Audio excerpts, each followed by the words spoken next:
Assalamualaikum dan selamat sejahtera. Apa khabar murid-murid? Selamat datang ke channel Jari Jemari Alia. Pada hari ini dalam mata pelajaran Bahasa Melayu tahun 4 SK, masih lagi tema 5, Jati Diri, Patriotisme dan Kewarganegaraan, Unit 15. Aku Anak Watan. Tajuk Kemudahan untuk Insan Istimewa SP 5.3.1. Jom bersama-sama belajar dengan Cikgu Sabaria.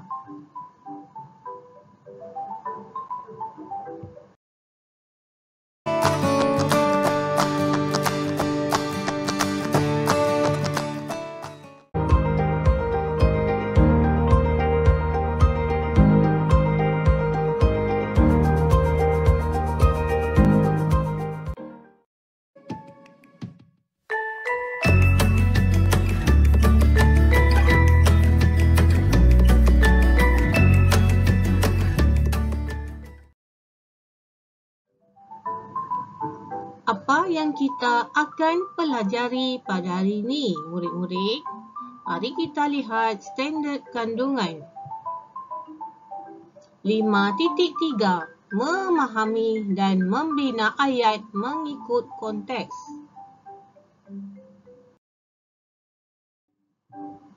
Seterusnya, dalam standard pembelajaran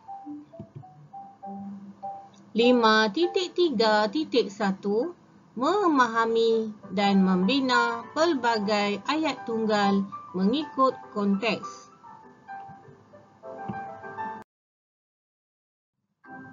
Seterusnya, dalam objektif pembelajaran, di akhir pembelajaran murid dapat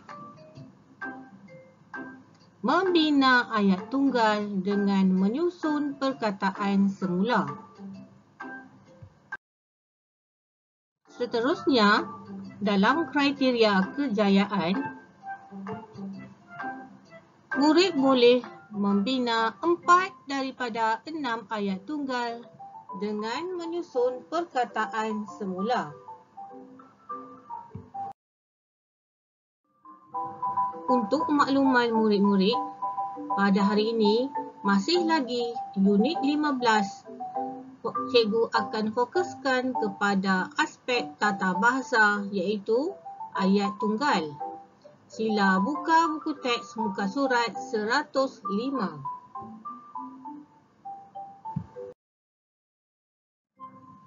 Baiklah murid-murid, tajuk pelajaran kita pada hari ini ialah Kemudahan untuk Insan Istimewa. Murid-murid, tahu tak siapakah yang dikenali sebagai golongan istimewa? Untuk makluman murid-murid, golongan istimewa ini juga dikenali sebagai golongan orang kurang upaya, OKU. Di sini cikgu ada kongsikan beberapa kemudahan yang telah disediakan. Antaranya ialah kemudahan seperti lift khas, tandas, tempat duduk khas dalam pengangkutan awam dan juga ada kad diskaun untuk golongan OKU.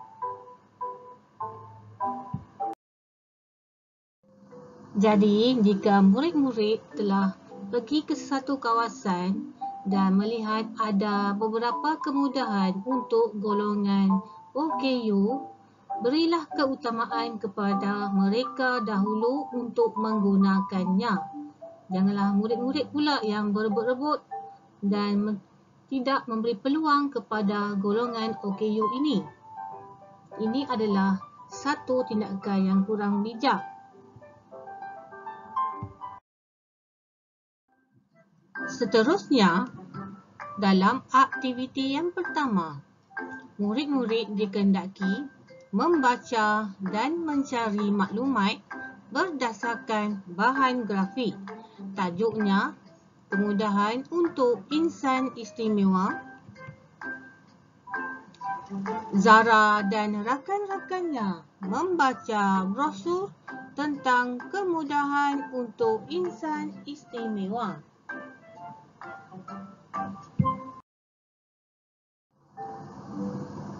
Masih lagi, aktiviti yang pertama, murid-murid dikehendaki membaca dan mencari maklumat berdasarkan brosur.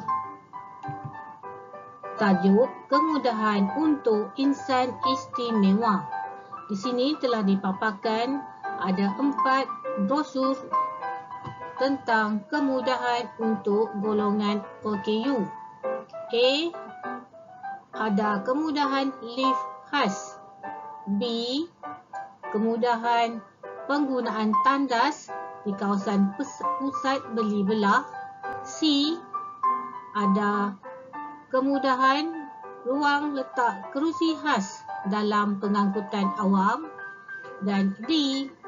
Kemudahan yang diberikan iaitu kad diskaun untuk golongan OKU.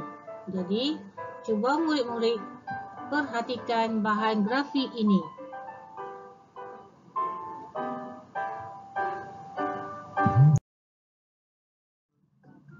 Sebelum itu, cikgu ingin menerangkan kepada murid-murid tentang ayat tunggal.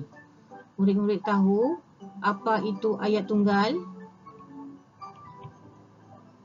Ayat tunggal ialah ayat yang mempunyai satu subjek dan satu predikat. Contoh, Ali membasuh kasut sekolah. Ingat murid-murid, dalam ayat tunggal mesti ada satu subjek dan satu predikat. Di mana Ali adalah subjek, kemudian membasuh kasut sekolah ialah predikat.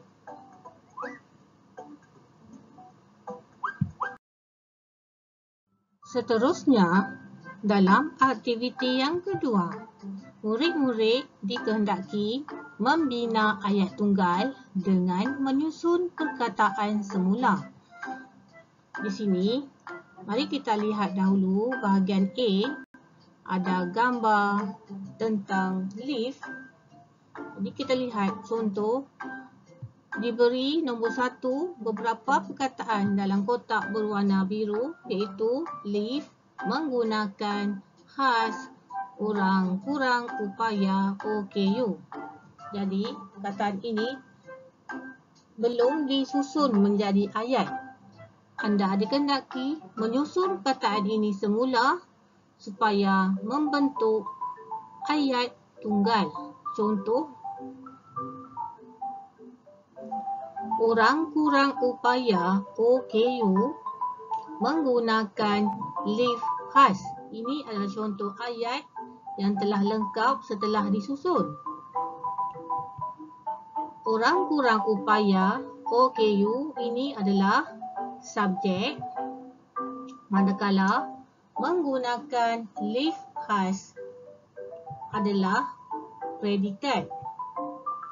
Mari kita lihat pula ayat yang kedua. Kataan yang diberi iaitu khas, bergerak, memudahkan, OKU, lift. Jadi, murid-murid susun perkataan ini dengan mengenal pasti manakah satu untuk subjek dan yang manakah predikat ataupun cerita. Di bawah ini adalah contoh ayat yang telah disusun semula. Lift khas memudahkan OKU bergerak. Lift khas adalah subjek. Kemudian, memudahkan OKU bergerak. Lift khas adalah subjek. Memudahkan OKU bergerak adalah predikat. Ya, ini adalah contoh untuk murid-murid memahami bagaimana untuk membina dan mengenal pasti ayat tunggal. Moga dengan penerangan yang cikgu berikan ini, murid-murid dapat membina ayat tunggal dengan betul.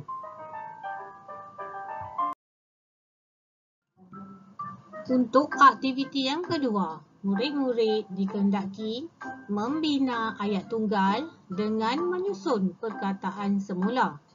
Di sini cikgu telah paparkan gambar sebuah tandas yang disediakan di kawasan pusat beli belah untuk golongan OKU. Dan terdapat beberapa perkataan dalam kotak kuning. Murid-murid dikehendaki menyusun perkataan ini semula supaya membentuk ayat tunggal. Ingat ya murid-murid, untuk membina ayat tunggal mesti ada satu subjek dan satu predikat. Jadi kita susun perkataan ini bersama-sama.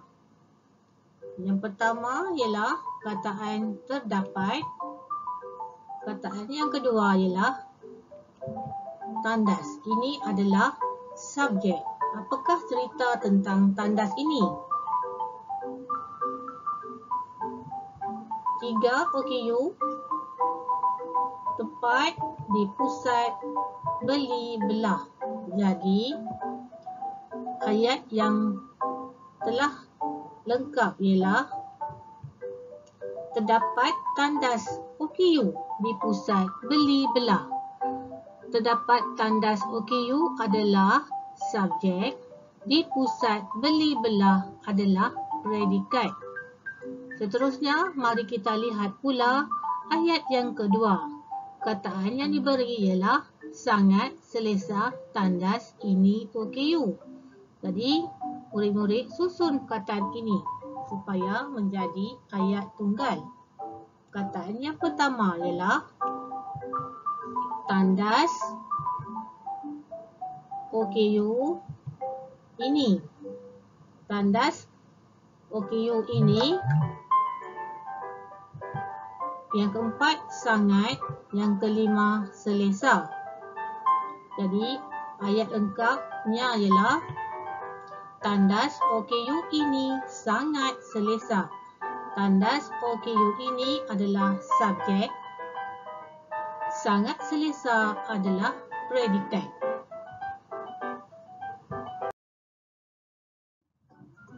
Seterusnya, mari kita lihat gambar C, iaitu kemudahan yang disediakan dalam pengangkutan awam.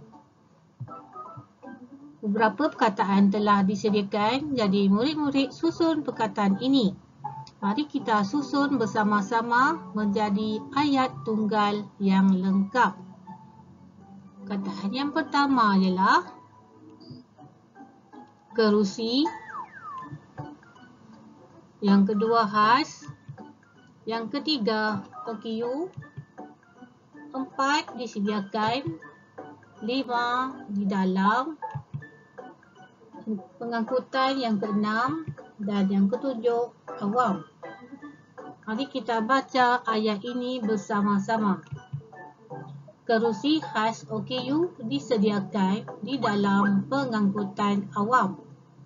Kerusi khas OKU adalah subjek, disediakan di dalam pengangkutan awam adalah predikat. Okey, seterusnya kita lihat pula ayat yang kedua. Perkataan yang diberikan ialah kerusi tiang di hadapan pemegang disediakan. Perkataan yang pertama ialah tiang. Yang kedua, pemegang. Yang ketiga, disediakan. Yang keempat, di hadapan. Yang kelima, kerusi. Jadi, mari kita baca ayat yang telah lengkap, iaitu tiang pemegang disediakan di hadapan kerusi. Yang mana satu subjek, yang mana satu predikat, murid-murid? Ya, betul. Tiang pemegang adalah subjek, disediakan di hadapan kerusi adalah predikat. Masih lagi dalam aktiviti yang kedua. Mari kita lihat gambar D, iaitu kad diskaun. Untuk ayat yang pertama, beberapa perkataan telah diberikan, iaitu mendapat golongan OKU diskaun kad. Jadi, murid-murid susun semula perkataan ini. Mari kita buat bersama-sama. Perkataan yang pertama adalah golongan, yang kedua OKU, ketiga mendapat, yang keempat kad, dan yang kelima diskaun. Jadi, murid-murid tulis semula perkataan yang murid-murid susun tadi di bahagian ruangan ayat di bawah. Mari kita baca bersama-sama. Golongan OKU mendapat kad diskaun. Ini adalah contoh ayat tunggal di mana golongan OKU adalah subjek, mendapat kad diskaun adalah predikat. Seterusnya, kita lihat pula ayat yang kedua. Perkataan-perkataan telah diberikan, jadi murid-murid susun semula. Mari kita lihat. Manakah satu perkataan yang pertama? Ya, golongan adalah nombor 1, OKU nombor 2, 3 mendapat, 4 diskaun, 5 50%, yang keenam ialah tambang, yang ketujuh pengangkutan, dan yang ke-8 adalah awam. Mari kita baca ayat yang telah disusun menjadi ayat tunggal yang lengkap.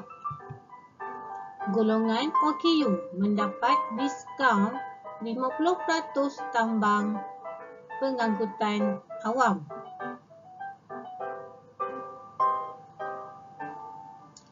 Golongan OKU adalah subjek, mendapat diskaun 50% tambang, pengangkutan awam adalah predikat.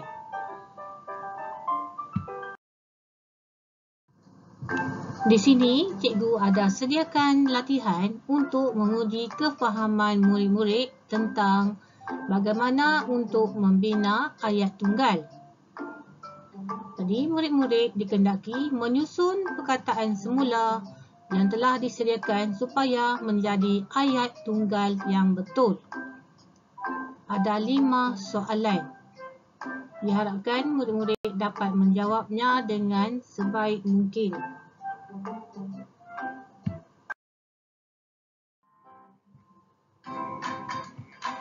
Seterusnya, uji minda.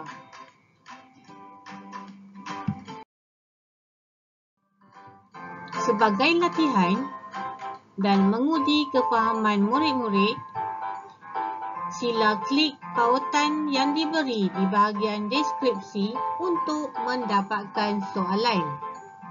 Selamat menjawab. Semoga perkongsian ini dapat memberikan manfaat kepada semua murid.